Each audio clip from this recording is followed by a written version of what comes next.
Welcome back to my channel 10th में DG. सो आज हम लास्ट टॉपिक पढ़ेंगे एक्सक्रीशन। मैंने कहा था कि हम 16 टॉपिक्स में इस चैप्टर को ख़त्म करेंगे, लाइफ प्रोसेसेस चैप्टर को, लेकिन ये चैप्टर 9 लेक्चर में ही कंप्लीट होने जा रहा है। So let get started. पहला, excretion in plant means plant में एक्सक्रीशन कैसे होता है।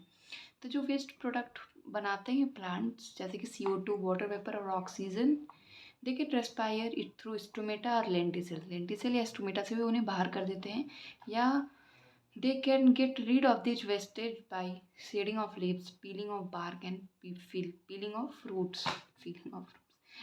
Fruits. Okay, so next, excretion in animals means animals में एक्सक्रीशन कैसे होता है। अमीबा जो है वो डिफ्यूजन के थ्रू वेस्ट CO2 को बाहर निकाल देता है, और if there is a nitrogenous waste और water it can be removed by contractile vacuole. अगर अर्थवॉर्म है तो ये ट्यूबुलर स्ट्रक्चर जैसे कि नेफ्रीडिया का यूज करता है अपने वेस्ट प्रोडक्ट को बाहर निकालने में। ह्यूमंस जो हैं किडनी का यूज करते हैं। Nephron present, millions of nephron present in a kidney and it functions as an excretory organ. Humans में किडनी जो है एक्सक्रीटरी ऑर्गन की तरह यूज होती है।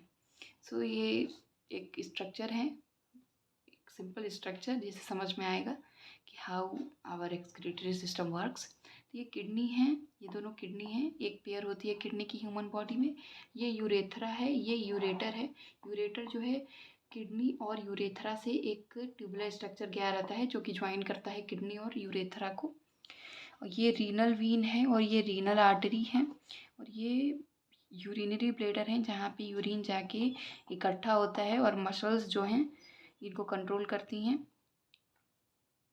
किडनी का मेन फंक्शन होता है poisonous substance, waste salts, excess water को ब्लड से रिमूव करना in the form of yellowish liquid called urine. So हम इस डायग्राम के बारे में, किडनी के बारे में डिटेल में पढ़ेंगे। सो यहाँ हम देखते हैं कि working of human excretory system कैसे होता है। ये एक किडनी है जिसमें देखिए ये पार्ट जो डिवाइड है, ये जो है एक नेफ्रॉन है। कई नेफ्रॉन इसी तरफ होते हैं और इधर की तरफ खुलते हैं। और जैसे ये नेफ्रॉन है, ये बाउमेंस कैप्सूल है, ये ट्यूब्यूल है। ये बाउमेंस कैप्सूल और ट्यूब्यूल मिलकर नेफ्रॉन बनाते हैं। इसके बारे में डिटेल में हम नीचे पढ़ेंगे। ये रहा, ये एक बाउमेंस कैप्सूल है और ये ट्यूब्यूल्स हैं।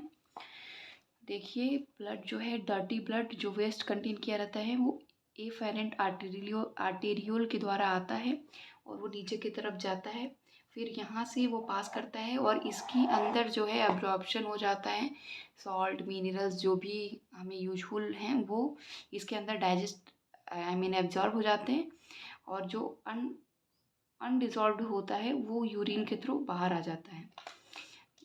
और नेक्स्ट हम देखेंगे रीनल फेलियर के बारे में कि how if our kidney is not work what's we do. तो complete failure of kidney allows urea and other waste product to build up in body. Means जब कंप्लीट फेल हो जाता है किडनी अपना काम करना बंद कर देता है, वो यूरिया और अदर वेस्ट प्रोडक्ट को बाहर नहीं निकाल पाता है बॉडी के, तो उसको किडनी फेलियर कहते हैं। तो जो बेस्ट लॉन्ग टर्म सोल्यूशन है, मतलब लंबे समय तक जो चलने वाला सोल्यूशन है, हमेशा हमेशा के लिए ठीक करने वाला सोल्यूशन है किडनी फेलियर के लिए, वो है किडनी ट्रांसप्लांटेशन। बट कई लोगों के साथ ये नहीं हो पाता है क्योंकि बहुत कॉस्टली भी होता है और कई अन्य दिक्कतों के कारण लोग इसको अफोर्ड नहीं कर पाते हैं। So if kidney transplant is not possible, it can be treated with periodically on kidney machine by procedure of dialysis. Dialysis एक ऐसा प्रोसीजर है जिसमें ब्लड को क्लीन किया जाता है, पर्सन के ब्लड को क्लीन किया जाता है by separating the waste substance urea from it. Urea को निकाल के जो पेशेंट का ब्लड रहता है उसको क्लीन किया जाता है। सो आज हमारा लाइफ प्रोसेसेस चैप्टर कंप्लीट हो गया। If you have any doubt ask me in the comment section, और आपको अगर ये वीडियो अच्छी लगी तो लाइक शेयर कमेंट ज़रूर करें। अगर आपको आगे और भी कुछ जानना हो तो वो भी आप कमेंट सेक्शन में बता सकते हैं कि मैं आगे आपको क्या बताऊँ। Thank you so much.